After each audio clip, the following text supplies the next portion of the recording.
बाप्पाची आरती करून दिवसाची सुंदर आणि प्रसन्न सुरुवात झाली.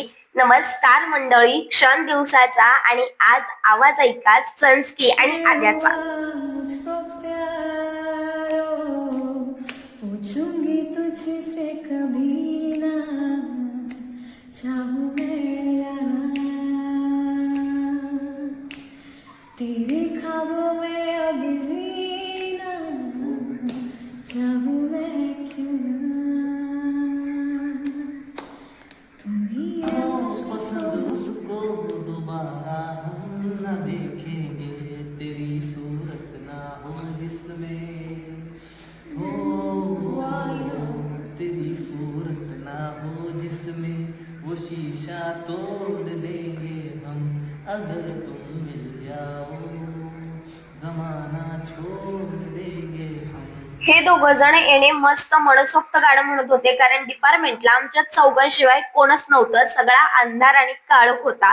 आता संस्कीला भूक लागली होती म्हणून ती मला एकटीला घेऊन बाहेर खायला चालली होती, पण रस्ते ते सिनियर्स भेटले आणि यांनी अजून 4 जणांना बोलवून घेतलं. मी तर कोणाचेच पैसे दिले नाहीत, तरी सुद्धा सगळ्यांना म्हटले की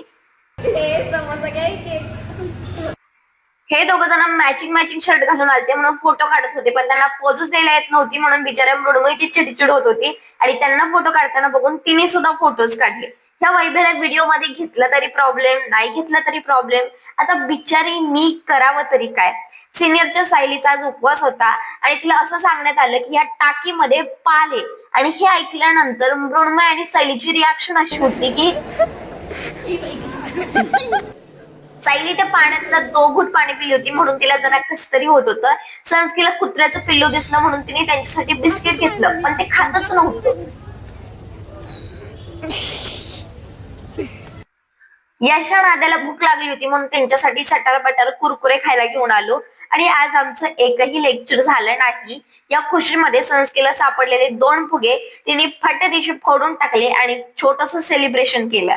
आता चलो गाईज, बाय बाय, भेटूया पुढच्या ब्लॉग मध्ये.